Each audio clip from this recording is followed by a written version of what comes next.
नमस्कार।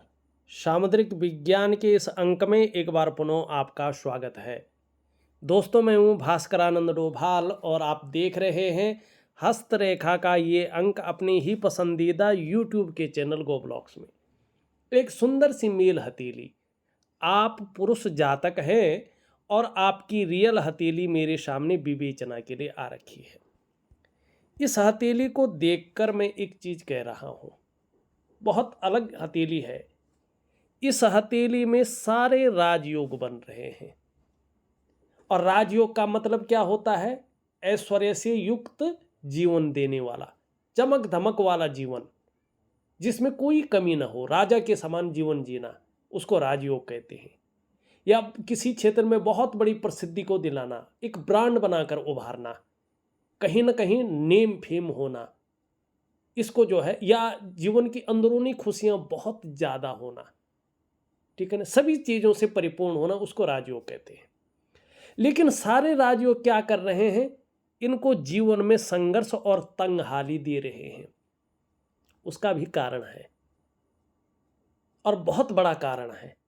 और यकीन के साथ मैं कह रहा हूं, चाहे आपकी जन्म पत्री हो, चाहे जन्म कुंडली हो, चाहे हस्तरेखा हो, चाहे अंक शास्त्र हो, चाहे वास्तु शास्त्र हो, इस चीज को कोई नहीं बताएगा। यकीनन मैं बोल रहा हूं, आपका इष्ट बिगड़ा हुआ है। जो इष्ट है, जो वंशदेव है ना, वो बिगड़ा हुआ है। इष्ट देव और वंशदेव आपका एक ही है, वही बिगड़ा हुआ है। और वो कौन है, वो आपको मालूम है, या पता कर लीजिएगा। और जो आपकी जन्मभूमि है या पैतृक भूमि है, पैतृक भूमि कहूँगा इसमें, वो अतृप्त अवस्था में है, उसको तृप्त करना है आपने, ठीक है ना। और आप कैसे तृप्त करेंगे उसको भी बताऊंगा और वीडियो में ही बताऊंगा, ठीक है। पहले राजयोग देखते हैं, क्या राजयोग बन रहे हैं, क्या फायदा देते हैं और क्यों नहीं मिल रहा है, ये तो मैंने बता दिया है आपको, ठीक है। जब तक आप जो है अपने जो है वंश देवता को उज्ज्वल अवस्था में नहीं लाएंगे, दूसरी बात, जब तक आप अपनी पैतृक जो जमीन जायदाद अगर बेची नहीं है, आपके पास है, उसको आप जागृत नहीं करेंगे, तब तक जो है आपके जीवन में कुछ भी नहीं होने वाला। चाहे कितने भी राजयोग बन जाए, चाहे कितना भी आप पाठ पूजा करें, हवन करें, यज्ञ करें, दान करें, अंगूठियां पहन लें, कितना भी बड़े शख्स को, विद्वान से विद्वान व्यक्ति को बुला लें, जानकार को बुला लें, कुछ नहीं हो सकता, यकीन मानिएगा, ठीक है ना। एक जाप भी दे रहा हूं मैं आपको, उसको भी जरूर करेंगे, निश्चित रूप से आपके जीवन से ये चीज़ें निकल जाएंगी। और बहुत ज़्यादा नहीं, केवल 2.5 वर्षों के बाद आप अपने जीवन को बहुत चमत्कारिक रूप से बदलता हुआ देखेंगे। चलो चलते हैं हथेली पे। एक नज़र देख के मैंने स्पष्ट तरीके से कह दिया है आपको, बहुत ज़्यादा समझाने की ज़रूरत नहीं है। अब यहाँ पे देखिएगा, हथेली की आकृति अगर आप देखेंगे, पूरी तरह से आयताकार हथेली है, पूरी तरह से आयताकार हथेली। हथेलियों की जो श्रेणी होती हैं, जो कोट होते हैं, प्रकार जिसको कहते हैं, उसमें सबसे उच्च कोटि की हथेली है, उच्च श्रेणी की हथेली है। प्रकार के हिसाब से क्या फायदा देती है भैया उच्च श्रेणी की हथेली? ये व्यक्ति ज़्यादातर दार्शनिक होते हैं, जिज्ञासु प्रवृत्ति के व्यक्ति होते हैं, एनालिटिकल किस्म के व्यक्तित्व इनका होता है, ठीक है ना।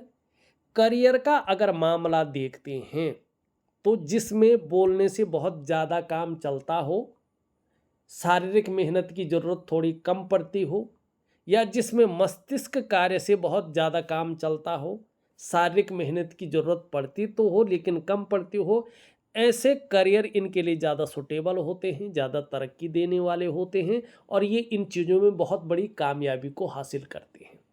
दूसरी बात देखिएगा ध्यान से, आकृति अगर इस प्रकार से हो और हथेली में इस प्रकार से जो है दो मस्तिष्क की रेखाएं हो, ठीक है ना, ऐसे व्यक्ति का जो बौद्धिक स्तर होता है वो बहुत उच्च कोटि का होता है। ऐसे में कहा जाता है कि जातक बहुत भाग्यशाली है, गरीब परिवार में यदि जन्म लिया हो तो भी अपनी योग्यता के कारण अपने जीवन को बड़े मुकाम तक ले जाएगा, बड़े स्तर तक लेके जाएगा। बौद्धिक स्तर व्यक्ति का बहुत अच्छा रहेगा, ये इसकी खासियत है। दूसरा, ऐसे व्यक्ति को सभी प्रकार के भौतिक सुख प्राप्त होते हैं, चाहे जातक नौकरी करे, व्यवसाय करे या अन्य कोई कार्य करे। कहीं ना कहीं ये संकेत करता है कि जातक अपने जीवन में सफल होगा और अपने दम पर सफल होगा, ये इस चीज को बताता है। दूसरी बात देखिएगा, अगर इस प्रकार से एक त्रिकोण बन जाए, ठीक है ना, ये वाला, इसको मनी ट्रायंगल कहता है। मनी ट्रायंगल इसको कहते हैं।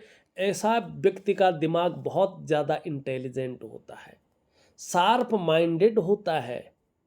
ये व्यक्ति चेंज को, बदलाव को पसंद करता है और जैसे जैसे चीज़ें बदलती हैं, खुद को बदलने में, खुद की नॉलेज को बदलने में, खुद की एक्सपीरियंस को बदलने में विश्वास रखता है। जब जब ऐसे व्यक्ति को ऐसा लगता है कि अब मैं हार गया हूँ, अब लगता है कुछ नहीं हो सकता, मुझे मदद की सख्त ज़रूरत है, उसी वक्त ईश्वरीय कृपा ऐसे लोगों के ऊपर होती है। अंत समय में पैसा रास्ता बना के व्यक्ति के पास आ जाता है, अंत समय में कोई मदद रास्ता बना के व्यक्ति के पास आ जाती है, और ये होता है इनकी भाग्य रेखा की वजह से। वहीं वाणी का धनी बनाती है ये, बातें ऐसे करते हैं लोगों को पसंद आए।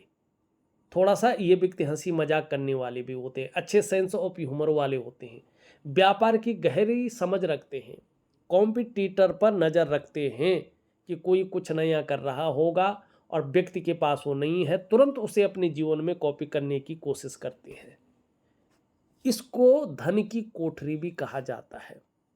ऐसा व्यक्ति अपने जीवन काल में बहुत सारा पैसा बचाता है, ठीक है ना, बचा के चलता ही चलता है। जब ये व्यक्ति इस दुनिया को छोड़ जाते हैं तो पैसा बना के जाते हैं, प्रॉपर्टी बना के जाते हैं अपने आने वाले जनरेशन के लिए, इसीलिए इसको धन की कोठरी कहते हैं। एक चीज और होती है ऐसे लोगों के साथ, ऐसे लोग जब किसी चीज की चाह बहुत ज्यादा करते हैं, ये मिल जाए वो नहीं मिलती है, और जब चीज़ों को कहते हैं यार छोड़ो ये तो बिल्कुल ही नहीं मिलेगी, वही चीज़ें इनको मिलने लग जाती हैं। सबसे बड़ी बात, ऐसे लोगों के पास सिक्स सेंस की पावर भी होती है, और ये चीज़ों को भांप जाते हैं, ये लोगों को भांप जाते हैं और उनके अंदर की बातों को समझने लगते हैं, ठीक। लेकिन यहाँ पे इसका भी फायदा नहीं मिल पा रहा है। मस्तिष्क रेखा वाला राजयोग भी बता दिया मैंने एक, दूसरा लक्ष्मी नारायण राजयोग मैंने ये बता दिया है। अब तीसरा पे चलेगा। यहाँ पे एक वर्ग बना हुआ है और चंद्रमा का इस पे प्रभाव पड़ रहा है। जब वर्ग बनता है, चंद्रमा का प्रभाव पड़ता है, तो थोड़ा व्यक्ति जो है गंभीर किस्म का होता है। कैसा भी जो है समय आए, कैसे भी स्थिति आए, धैर्य न खोने वाला व्यक्तित्व तो ऐसे लोगों का होता है। और इसके साथ त्रिभुज बन जाए तो ये धन का बहुत दुर्लभ चिन्ह होता है। ऐसे लोगों के पास कभी धन की कमी नहीं होती है, कभी ये धन के मामले में बहुत ज़्यादा सोचते नहीं हैं, बस काम निकलता रहता है, धन आता रहता है और ईएमआई वगैरह जाती रहती है। बहुत अच्छे से ये लोग धन के मामले में कभी परेशान नहीं होते। लेकिन यहाँ पे क्या इसका प्रभाव पड़ रहा? नहीं पड़ रहा है। दो कारण मैंने बताए, तीसरा कारण पितृदोष, ठीक। ये तीनों चीज़ें आपको अपने जीवन काल में निपटानी है, बहुत सरल है इनको ठीक करना, यही सबसे बड़े उपाय है। बाकी मैं कुछ दे रहा हूँ। अब सबसे बड़ा राजयोग बुद्धादित्य राजयोग, हथेली में बनने वाला सबसे बड़ा राजयोग बुद्धादित्य राजयोग बन रहा है। सभी राजयोग बता रहा हूँ, फिर कारण बता रहा हूँ कि क्यों कमी रह गई है, क्या करना है, इसीलिए तो हथेली दिखाई जाती है ना। ये देखिएगा, आपका ये बुध है, देखा आपने मरकरी का माउंट, इसमें जो उंगली है देखेंगे इस प्रकार से झुक रखी है इसकी तरफ, रिंग फिंगर की तरफ, सूर्य की उंगली की तरफ। क्या बताता है? ये धन कमाने की बहुत ज़्यादा ललक नेचुरल तरीके से है। ये इसके पहले पौरवे तक पहुंच रही है, ये बहुत अच्छा होता है, ये बड़ा अच्छा माना जाता है। ऐसे व्यक्ति अगर व्यापार करते हैं तो उत्कृष्ट व्यापारी होते हैं। नौकरी करें, चाहे वो प्राइवेट कर रहे हों चाहे वो सरकारी कर रहे हों, अधिकारी लेवल के व्यक्ति होते हैं। जीवन में ऐसे लोगों का उच्च वर्ग का व्यक्तित्व होता है। श्रेष्ठ और सफलतम व्यक्ति ये लोग होते हैं दो कारणों से। एक तो अपने बलबूते पे कुछ करने वाला गुण ऐसे लोगों के अंदर बहुत अच्छी अवस्था में रहता है। दूसरा, ऐसे लोगों की जो कम्युनिकेशन स्किल्स होती हैं वो बहुत ज़्यादा डेवलप होते हैं, जिसके दम पे ये व्यक्ति सफल होते हैं। दूसरी चीज़ अगर हम देखें, ये व्यक्ति छोटा काम भी करता है तो नेम फेम पाने की इच्छा रखता है। बुद्ध का पर्वत भी देखें तो वाणी की स्थिति भी अच्छी दिखा रहा है।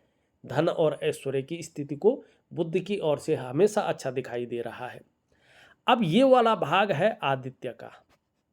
इसकी उंगली सीधी है और हल्की टर्न ले रही है इसकी तरफ, हल्का सा झुकाव, नॉर्मल।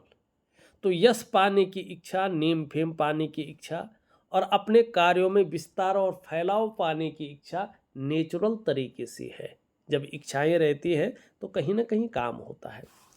अब यहाँ पे देखेंगे तो बृहस्पति की उंगली से बड़ी है, मिडिल फिंगर से छोटी है। तो व्यक्ति के अंदर रिस्क लेने की ताकत है, जोखिम उठाने की ताकत है, और इस रिस्क लेने में, इस जोखिम उठाने में कहीं कोई नुकसान हो भी जाए तो गिरकर पुनः उठने की ताकत भी है, जिसको हिम्मती स्वभाव कहते हैं।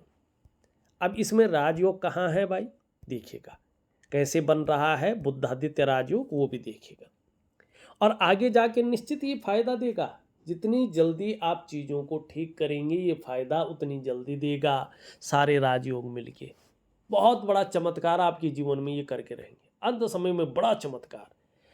यहाँ पे देखेंगे तो ये इसके पहले पौर्व तक पहुँच रही है, ठीक है ना। मैं अगर सही से देखूँ तो सूर्य की उंगली बड़ी है, मिडिल फिंगर से छोटी है। और जब बृहस्पति का पर्वत ठीक ठाक हो, जैसे यहाँ पे है, बहुत ठीक नहीं कहा जाएगा वर्तमान में, लेकिन थोड़ा ठीक है, तो ऐसे में ये बुद्धादित्य राजयोग को देता है। बनता है 100% इसका फायदा मिलता है, 0.1% भी किंतु परंतु नहीं होता है। ठीक, यहाँ पे क्यों हो रहा है उसका कारण मैंने बता दिया है। क्या होता है ऐसे में, देखिएगा जिन भी व्यक्ति की हथेली में बन रहा है। अब यहाँ पे एक चीज रखिएगा आप, यदि आप महिलाएं हैं, बच्चियां हैं, देवियां हैं, तो अपना वाम हस्त देखें, लेफ्ट हैंड। यदि आप पुरुष हैं तो अपने राइट हैंड को देखें। क्यों, इसका क्या प्रमाण है, सामुद्रिक विज्ञान स्पष्ट कहता है, जिससे हस्तरेखा शास्त्र ली गई है। अथातः संप्रवक्ष्यामि हस्तरेखा विचारणम, दक्षिणे पुरुषम ज्ञेयम वामे वामाकरम शुभम। पुरुष का हाथ जो है दक्षिण हाथ देख करके शुभ माना जाता है, शुभ फल की प्राप्ति होती है। और जो है वामे वामाकरम शुभम, वाम भाग में निवास करने वाली देवी का वाम हस्त देख करके शुभ फल की आकांक्षा होती है, शुभ माना जाता है। क्यों होता है ऐसा, आपने देखा होगा थोड़ा गहराई से, अगर सनातन को आप जानते हैं तो भगवान शिव का आपने अर्धनारीश्वर रूप देखा होगा। उस अर्धनारीश्वर रूप में भगवान का जो दाहिना भाग है वो पुरुष का है, और जो वाम भाग है वो प्रकृति का है, पार्वती का। वैसे ही स्त्री में भी दाहिना भाग जो है अर्धनारीश्वर में, दाहिना भाग जो है पुरुष का होता है, वाम भाग स्त्री का होता है। पुरुष में भी दाहिना भाग पुरुष का होता है और वाम भाग प्रकृति का होता है, ठीक है ना। इसलिए वाम भाग में जो है उनको बिठाया भी जाता है पूजा पाठ में, और वाम हस्त देखा भी जाता है, वो शुभ माना जाता है। तो बुद्धादित्य राजयोग इस प्रकार से देखना चाहिए, क्या फल देता है। ऐसे में 99.9% मामले में सरकारी नौकरी या इससे संबंधित क्षेत्र में जो है व्यक्ति को कार्य मिलता है। किन क्षेत्रों में, बृहस्पति से संबंधित ज़्यादातर 95% में। कौन से क्षेत्र हैं, शिक्षा का क्षेत्र है, क्योंकि ये गुरु है, देवगुरु बृहस्पति आचार्य जी प्रथम हथेली में बैठने वाले, तो शिक्षा का क्षेत्र है, इंजीनियरिंग का क्षेत्र है, चिकित्सा का क्षेत्र है, मेडिकल जिसको कहते हैं, मैनेजमेंट का क्षेत्र है, वाणिज्य का क्षेत्र है, कानून का क्षेत्र है और कुछ मामलों में राजनीति का भी क्षेत्र इसी के अंडर में आता है। अगर 1% ऐसा व्यक्ति सरकारी नौकरी या इससे संबंधित क्षेत्र में न जा पाया तो फिर ऐसे लोग 95% किस में जाते हैं? व्यापार में जाते हैं। व्यापार के कारण ही ये लोग जाने जाते हैं, व्यापार के कारण ही इनको उत्कृष्टता मिलती है, व्यापार के कारण ही जो है इनको पहचान बनती है, ये ब्रांड बनकर उभरते हैं। अगर ये लोग प्राइवेट नौकरी में जाएं, राजयोग का फायदा तो मिलता है लेकिन उस प्रकार से निखार नहीं आता है। ठीक है ना? तो ये राजयोग का फायदा दिखाई देता है। क्या मिल रहा है? यहाँ पे नहीं मिल रहा है। अब यहाँ पे देखिएगा, हृदय की लकीर अगर हम देखते हैं तो हृदय की लकीर इन दोनों के बीच में दृष्टिगोचर कर रही है। थोड़ा भावुक किस्म का व्यक्तित्व इनको देता हुआ दिखाई दे रहा है, दयालु व्यक्तित्व, लेकिन महत्वाकांक्षाओं को बढ़ा रहा है, आगे बढ़ने की सोच को दिखा रहा है, एक टॉप लेवल तक, एक अच्छे स्तर तक पहुंचने की इच्छा भी हो रही है और इसके लिए इनके प्रकार जो भी हो जाए वो करने की कोशिश भी कर रहे हैं। लेकिन एक चीज़ देखिएगा, यहाँ से धीरे धीरे धीरे धीरे एक रेखा हृदय रेखा में मिलती हुई दिखाई दे रही है और यहाँ से देखेंगे तो बृहस्पति क्रूर ग्रह शनि की तरफ दृष्टिगोचर कर रहे हैं और ये यूरिन रेखा भी थोड़ा अनबैलेंस सी हो रही है। तो अभी 2.5 वर्षों तक एक चीज़ का ध्यान रखें, आपको अपने दाम्पत्य जीवन के में थोड़ी सावधानी रखनी चाहिए। ये नहीं कह सकता हूँ कि वैचारिक मतभेदता होगी या कुछ बहुत बड़ा गलत होगा, ऐसा नहीं है। जो चरम सुख का भोग है उसके बीच में परिस्थितियां खड़ी हो सकती हैं और आपको थोड़ी सी ये चिंताजनक स्थिति में ले जा सकती है और परिवार को लेके भी थोड़ी सी चिंताएं रहेंगी अभी 2 सालों तक। ठीक है ना? और इसमें भी राहु का प्रभाव पड़ रहा है। तो राहु का जब प्रभाव पड़ता है इस प्रकार से, ये देखेंगे आप तो सबसे पहले देखिएगा ये आपकी जीवन की रेखा को काट रही है। तो ये सबसे पहले मुश्किल दे रहा है कि जीवन में आपको कदम कदम पर मुश्किलों का सामना करना पड़ रहा है। दूसरा आप देखेंगे आपके ये करियर और धन की रेखा को बिल्कुल यहीं पे काट रही है और यहाँ पे भी जो है ये काटती हुई दिखाई दे रही है। तो पैसे रुपए को लेके, रोटी रोजगार को लेके, आजीविका को लेके हर जगह ये भयंकर उतार चढ़ाव देता हुआ दिखाई दे रहा है। फिर देखेंगे तो दोनों मस्तिष्क की लकीरों को ये काट रहा है। ठीक है ना? तो दिन रात जो है एंजाइटी, डिप्रेशन की अवस्था में ले जाने की कोशिश कर रहा है। अब यहाँ से ये रिश्ते की लकीर को काट रहा है। तो खासकर दाम्पत्य जीवन का रिश्ता, परिवार का रिश्ता और कुटुंब का रिश्ता, इनका जो चरम सुख का भोग है उसके बीच में ये परिस्थितियां खड़ी करता हुआ दिखाई दे रहा है। और जब यहाँ पे इस प्रकार का गुणा का चिन्ह मिलता है किसी भी व्यक्ति की हथेली में, राहु अपना वेग को नहीं रोकता है, बड़ा वेग चलाता है, कुछ चीज़ें घटित होती हैं। अगर ऐसे में व्यक्ति नौकरी कर रहा है तो नौकरी में बहुत ज़्यादा अड़चने आ जाती हैं, नौकरी करना मुश्किल हो जाता है, कई बार नौकरी छूट जाती है। अगर ये चीज़ नहीं हुई और अगर आप व्यापार कर रहे हैं तो व्यापार में भयंकर उतार चढ़ाव ये देता है, कई बार व्यापार खत्म हो जाता है। अगर इन चीज़ों में थोड़ा कम प्रभाव पड़ा, आपका धन का नुकसान हो जाता है, आप कर्जे के दलदल में फंस जाते हैं और उस कर्जे से उबरना बहुत ज़्यादा मुश्किल हो जाता है, रास्ता नहीं मिल पाता है या मार्केट में आपकी पेमेंट फंस जाती है। मना तो कोई नहीं करता लेकिन पैसा वापस नहीं आता है जब ज़रूरत होती है। अगर ये भी नहीं हुआ है, आप इन मामलों में लकी रहे हैं, राहु का प्रभाव नहीं पड़ा है, तो फिर आपको ज़्यादा सावधान रहने की ज़रूरत होती है। फिर ये क्या करता है कि करा किसी ने भरा किसी ने, ये व्यक्ति को बेवजह के बाद विवाद में फंसाता है और कोर्ट कचहरी का मामला व्यक्ति के अंदर बना लेता है। चप्पलें घिस जाती हैं लेकिन मामले का निर्णय नहीं हो पाता है। अगर ऐसा भी नहीं हुआ है 1% आप छूट गई इस चीज़ से भी, तो फिर और भी सावधान रहिएगा, बहुत ज़्यादा सावधान। फिर क्या होता है फिर ये राहु बड़े तीव्र में आता है, रहस्यमय बीमारी व्यक्ति को देता है। पता नहीं चलता ये बीमारी आई कहाँ से है, कब ये आई थी, कब ये बिगड़ गई है, और बीमारी लंबे दौर तक चलती है। कई बार तो दवाइयाँ भी काम नहीं करती, बीमारी पकड़ में भी नहीं आती है। तो ये राहु का यहाँ पे प्रभाव पड़ता है। अब देखिएगा दूसरे राहु के साथ क्या है। राहु के साथ यहाँ पे देखेंगे तो हथेली में नेगेटिव ऊर्जा एकदम आ रही है और अपना प्रभाव दे रही है। हथेली में जाल बन रहा है। देखिएगा जब ये जाल बनता है तो जाल को हथेली में अच्छा नहीं माना जाता है, खराब माना जाता है, ठीक है ना। ये तुरंत ठीक भी हो जाता है, बहुत लंबा समय नहीं लगता है, लेकिन इसका प्रभाव बहुत तीव्र पड़ता है। सबसे पहला इसका प्रभाव पड़ता है आपके मन पे, आपकी मस्तिष्क पे। जीवन में बहुत ज़्यादा उलझनें आती हैं। कई बार लगता है पूरा जीवन ही उलझन में चला गया है, ठीक है ना। और जो निर्णय लेने की ताकत है वो क्षीण हो जाती है। व्यक्ति सही से डिसीजन नहीं ले पाता है कि वास्तव में क्या करना चाहिए और किस तरफ हमें जाना चाहिए। दूसरा इसका प्रभाव पड़ता है आपकी आर्थिक सेहत पर। आर्थिक रूप से ये बहुत ज़्यादा व्यक्ति को बीमारों अवस्था में लेता है, कमज़ोर कर लेता है, दरिद्रता की ओर धकेलता है और व्यक्ति इसके लिए जूझता रहता है। तीसरा इसका प्रभाव पड़ता है आपके रिश्तों पर, खास करके आपका दाम्पत्य जीवन का रिश्ता, आपका परिवार का रिश्ता और आपका कुटुंब का रिश्ता। इन रिश्तों का जो चरम सुख का भोग है उसके बीच में ये परिस्थितियां खड़ी करता है। चौथा इसका प्रभाव पड़ता है आपकी सेहत पर, चाहे वो शारीरिक स्वास्थ्य हो चाहे वो मानसिक स्वास्थ्य हो, ये विकार देने की कोशिश करता ही करता है।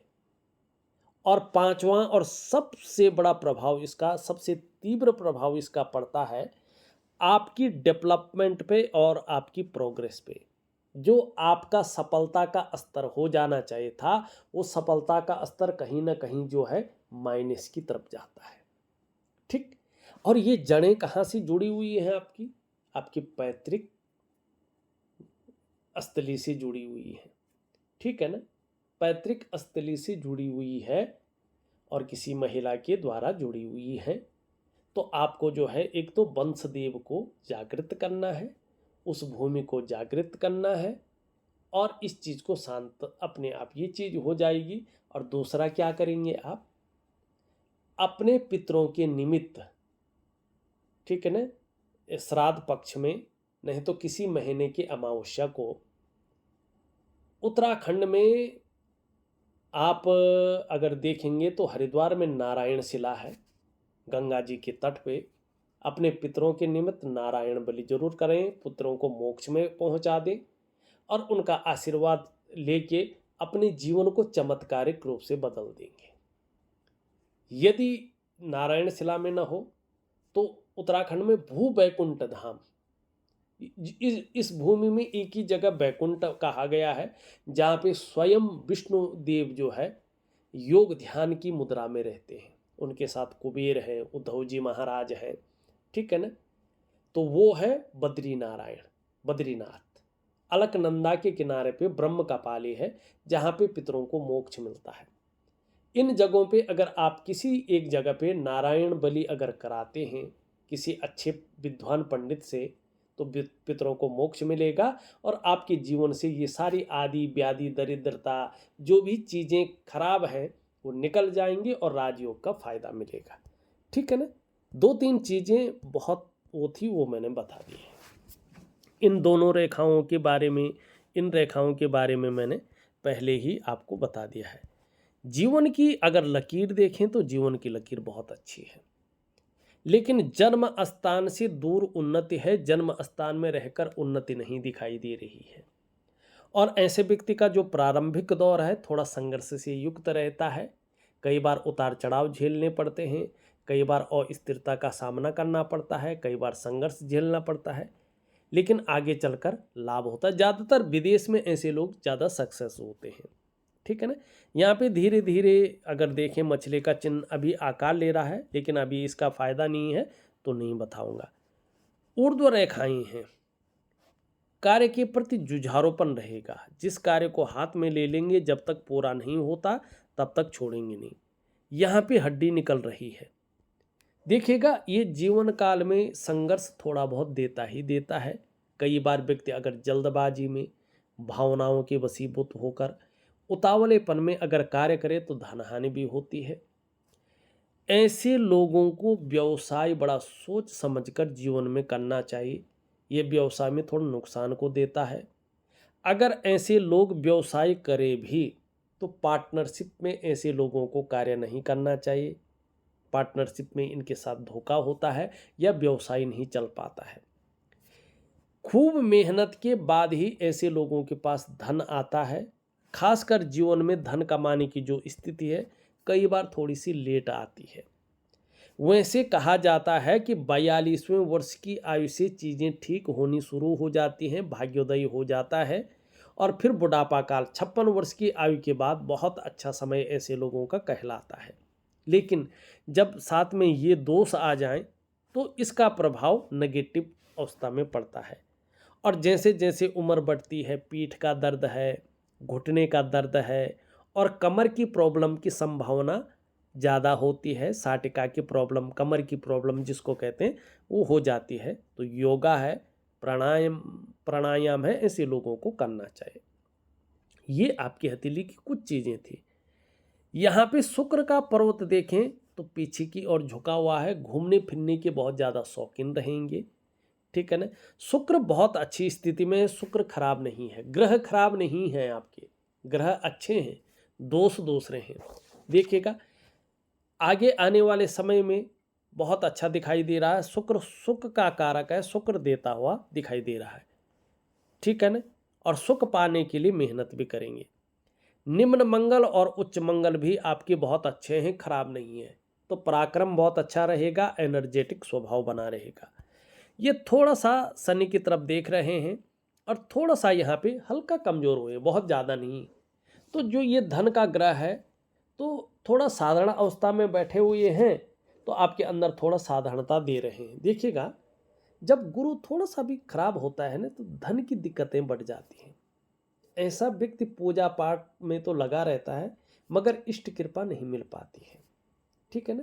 ऐसे लोगों को जीवन में तरक्की नहीं मिल पाती है, बस गुजारा करता रहता है।